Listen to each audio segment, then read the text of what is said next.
साथियों, आप देख रहे हैं हमारा वाईफाई टीचशाला यूट्यूब चैनल। और चैनल पर आप पहली बार आए हैं तो चैनल को सब्सक्राइब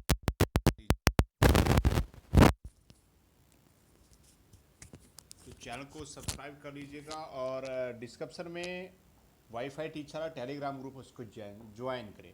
देखिए, वी फाइनल को लेकर कुरुक्षेत्र यूनिवर्सिटी के वी फाइनल के एग्ज़ाम आपको पता है, और एग्ज़ाम को लेकर हिंदी का जो विषय है उसके लिए कुछ हमने थोड़ा ट्रिक बनाए हैं, और थोड़ा पढ़ सकते हो, आपको फ़ायदेमंद होगा।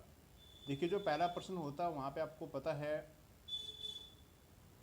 आपको काव्यांश और पद्यांश जो मिलते हैं,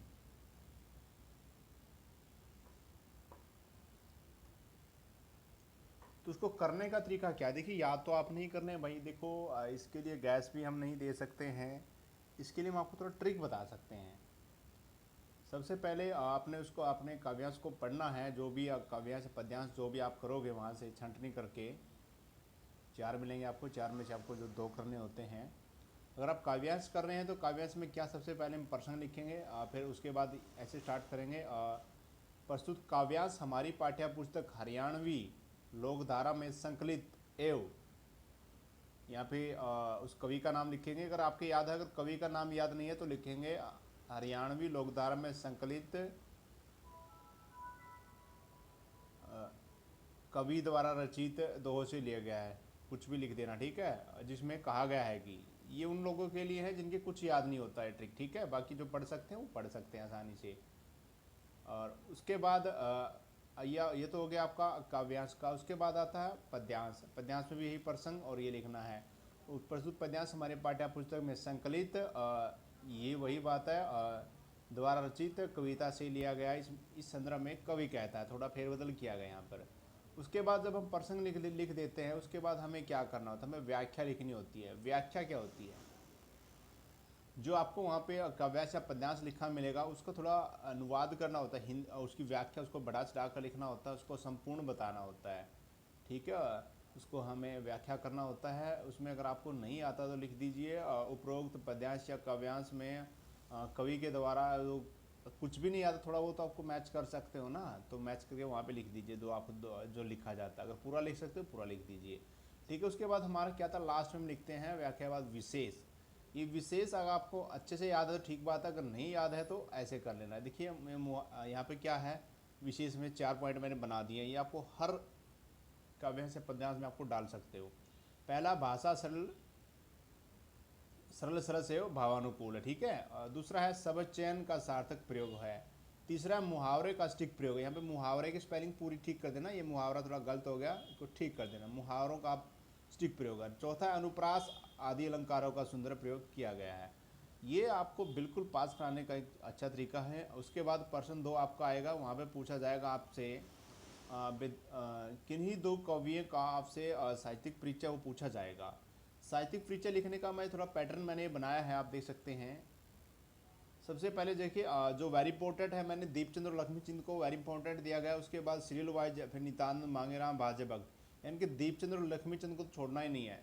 फिर आता है नित्यानंद और मांगेराम, ठीक है। ये तो आपको छोड़ने नहीं है, दीपचंद, लक्ष्मीचंद, नित्यानंद आपको छोड़ने नहीं है। बाकी ये सीरियल वाइज मैंने इनको डाला गया है, जिनकी आने की संभावना ज़्यादा वो सबसे ऊपर है, ठीक है। अब मान लीजिए आपसे पूछा गया है कि दीपचंद का साहित्य परिचय क्या है, हमें ये पॉइंट बनाने होंगे, लगभग 4 पॉइंट तो आपको बनाने हैं। सबसे पहले क्या होता है, जीवन परिचय आता है, भाई इसका जन्म कहाँ पे हुआ और कैसे परिवार में हुआ और इनके अंदर क्या भावनाएं थी, ठीक है। आप पढ़ सकते हो। अगर नहीं पढ़ सकते, आपको याद नहीं है, तो जीवन परिचय लिखिए, टाइटल बनाइए, उससे अगली लाइन में स्टार्ट कीजिए कि दीपचंद जी वो बहुत अच्छे कवि थे, इनका वो कुछ भी आप लिख सकते हो, ठीक है। प्रमुख रचनाएं, प्रमुख रचनाएं में क्या है कि जो रचनाएं, एक दो रचनाएं आपके याद कर लो, ज़्यादा याद नहीं होगी तो। प्रमुख रचनाएं अगर आपके एक भी याद नहीं है तो इनको इनको लिख देना। प्रमुख रचना में इनकी रचना, इनकी जो भी है प्रमुख रचनाएं, कुछ भी लिख दो यार कि बहुत अच्छी थी ये वो। ये लिखने का तरीका होता है, लिखना आपको टाइटल वाइज। फिर काव्य के विषय, इनकी काव्य की क्या विशेषताएं थी वो बताना है। अगर कुछ नहीं आता वही लिखो, भाई काव्य बहुत अच्छे थे, ये आम जन के लिए थे, ठीक है। नंबर 4, ये बिल्कुल आप लिख सकते हो, किसी में भी आप लिख सकते हो। भाषा शैली, भाषा शैली कैसे, यहाँ पे भाषा आएगा, थोड़ा गलत, भाषा, ठीक है, ये आ करना नहीं आया। तो ये पूछा गया कि भाषा शैली, यहाँ पे चौथा पॉइंट बनाना भाषा शैली। इनकी भाषा शैली सरल सहज व्यवहारिक भाषा का प्रयोग किया गया है, ठीक है।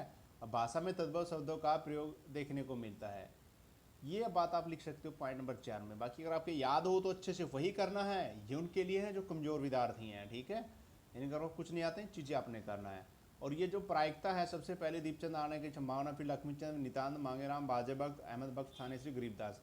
अब ये पढ़ लोगे तो आपको और कुछ पढ़ने की जरूरत नहीं है। बाकी आप बचे हैं जो छोड़ देना उनको, इनमें से आपको लगभग आ जाएगा 99%। अगर आपकी किस्मत ही माड़ी तो भाई अलग बात है, आज तक तो ट्रिक फेल हुई नहीं है हमारी।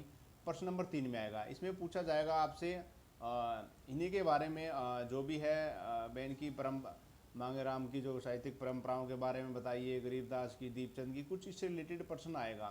तो इनके चारों के वो प्रश्न थोड़े 4-5 जो भी हैं, ये 6-7 हैं, इनके आप याद कर लोगे। 7 है, 1 2 3 4 5 है, ये 7 हैं। इनके बारे में अगर आप कुछ पढ़ लोगे, इनके परिचय पढ़ लोगे, जो साहित्यिक विशेषताएं इनकी, उसके बारे में प्रश्न पूछा जाएगा। 2 का पूछा जाएगा, इनमें से आपको एक मिल ही जाएगा, हो सकता है इनमें से आपको 2 के 2 भी मिल जाएँ, ठीक है। ये भी 7 नंबर का है, और 2 नंबर भी 2 नंबर वाला ये भी 7 नंबर का है। आप पास हो जाओगे। जो बिल्कुल पढ़ेगा नहीं बच्चा, वीडियो ध्यान से देख लेगा, वो पास हो जाएगा, गारंटी है भाई। फिर आगे आपको एक प्रश्न मिलता है 4 नंबर का। इसमें आपको कुछ प्रश्न मैंने बताए हैं, इसमें से आपको जो प्रश्न करने होंगे वो भी आप बड़ी आसानी से देख सकते हो। इसमें जो प्रश्न है मैंने प्रायिकता बता रखी है, ये प्रश्न आपने याद ही करने हर हालात में, क्योंकि अगर ये आप इन प्रश्नों को याद करोगे तो इनमें से आपके प्रश्न आ ही जाएंगे। बाकी और भी पढ़ना है, ये मत सोचना कि सर ने यही कहा है। देखिए मैं आपको यार एक आइडिया दे रहा हूँ, ताकि आपको ये तो पढ़ने ही पढ़ने हैं हर हालात में। मैं कोई भगवान तो हूँ नहीं भाई। देखो कोशिश करते हैं, ये उन साथियों के लिए हम करते हैं जिनको इन चीज़ों को ध्यान में रखना ही रखना है। हाँ इतना ज़रूर है, यहाँ से भी पास आप हो जाओगे।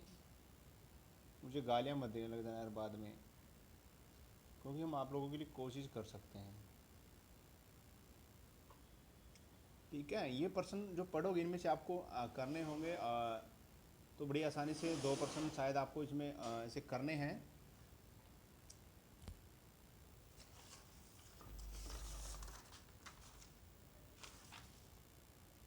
आपको यहाँ पे 4 प्रश्न मिलेंगे। इसमें प्रश्न नंबर 4 में आपको इनमें से 2 करने, ठीक है। ये जो 5 क्वेश्चन मैंने बताए इनमें से बड़ी आसानी से आप कर सकते हो। देखिए एक तो ये वेरी इंपॉर्टेंट क्वेश्चन होता है, ये हर बार आ सकता है।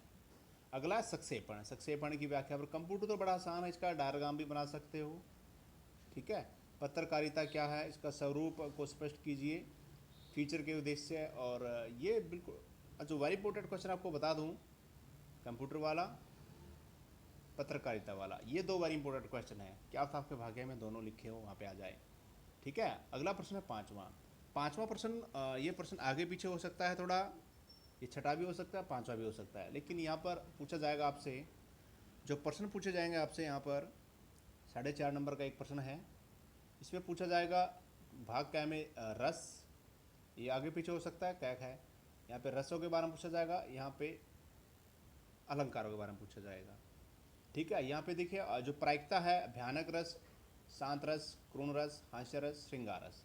श्रृंगार रस पीछे आ चुका है, इसके आने की संभावना कम है, लेकिन ये बहुत बार दे देते हैं, ये वेरी इंपॉर्टेंट है इसको। लेकिन अब नहीं, नए आने के चांस है इसके, इसका चांस है 1% आने का। सबसे ज़्यादा चांस है भयानक रस और शांत रस को आने के, या क्रूर रस। इन तीनों में से एक पक्का आपके आ जाएगा 100%, ठीक है। अब बारह आती है अलंकार। 4.5 नंबर यहाँ पे हो गए। 4.5 गए सलेस, यमक, अनुप्रास, अतिशोक्ति अलंकार।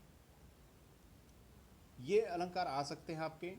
ज़्यादा प्रायिकता वाला मैंने पहले डाला है, जैसे सलेस, यमक, अनुप्रास आपको पता ही है भाई, बड़ा आसान होते हैं। अतिशोक्ति आ सकता है, लेकिन मेरा जो टारगेट है सलेस अलंकार आपको मिल सकता है। अब नंबर 6 पे आते हैं, प्रश्न नंबर 6।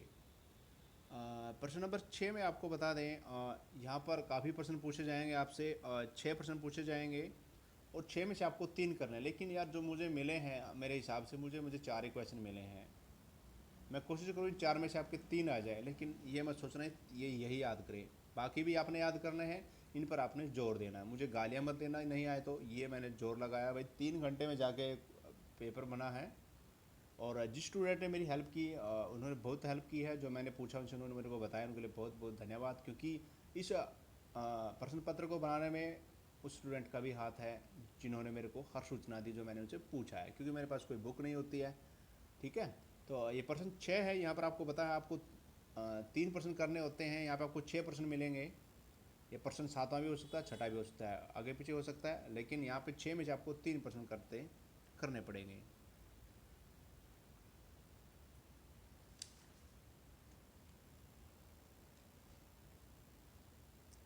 यहाँ पर देखो भाई, जैसे लक्ष्मी चंद, दीपचंद, गरीबदास के बारे में पूछा जा सकता है, वो मैंने यहाँ पे नहीं डाले हैं। ठीक है, देखिए आदिकाल का नामकरण, प्रयोजनमूलक हिंदी के महत्व, ये आ भी चुका है लेकिन संभावना है। सूफी काव्य, भक्ति काल।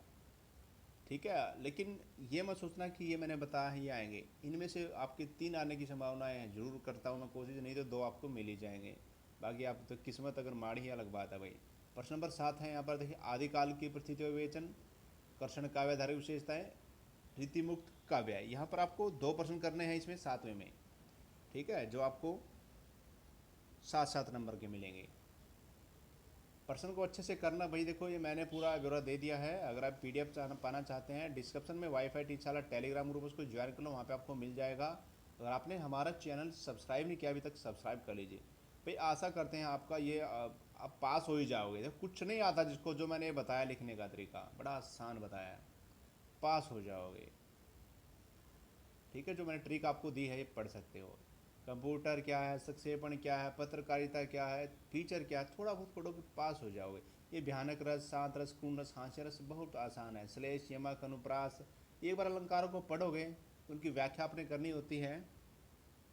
ठीक है, क्योंकि ये आपको पता है 4.5 नंबर का एक प्रश्न होता है, यानी कि 9 नंबर के आपको 5वां प्रश्न मिलेगा। 4.5 के 2 पार्ट आपने करना ही होंगे हर हालात में। ठीक है, तो ये कोशिश करना, इन प्रश्नों को बिल्कुल भी मत छोड़ना। बाकी जो आपसे हो सकता है याद करना है, क्योंकि ये 6ठा और 7वां क्वेश्चन ये आपको ले डूब सकता है। यहाँ पर काफ़ी प्रश्न होते हैं, लेकिन मैंने जो प्रायिकता देखी है वही मैंने डाला भाई। कई बार है ना, हम क्या है जो बताते हैं कई बार नहीं आ पाता, लेकिन कोशिश करते हैं कि वो आपके आए, क्योंकि हम मेहनत करते हैं ताकि आपको फ़ायदा हो। तो आपको हमारी वीडियो कैसी लगी कमेंट कीजिएगा, और कुछ पूछना चाहते हैं कमेंट पे। वीडियो को भाई कम से कम एक व्यक्ति 10 लोगों के पास जरूर शेयर करेगा, और जैसे मैंने बताया अच्छे से करना है, आप बड़े आसानी से करना है, वीडियो को शेयर करना है।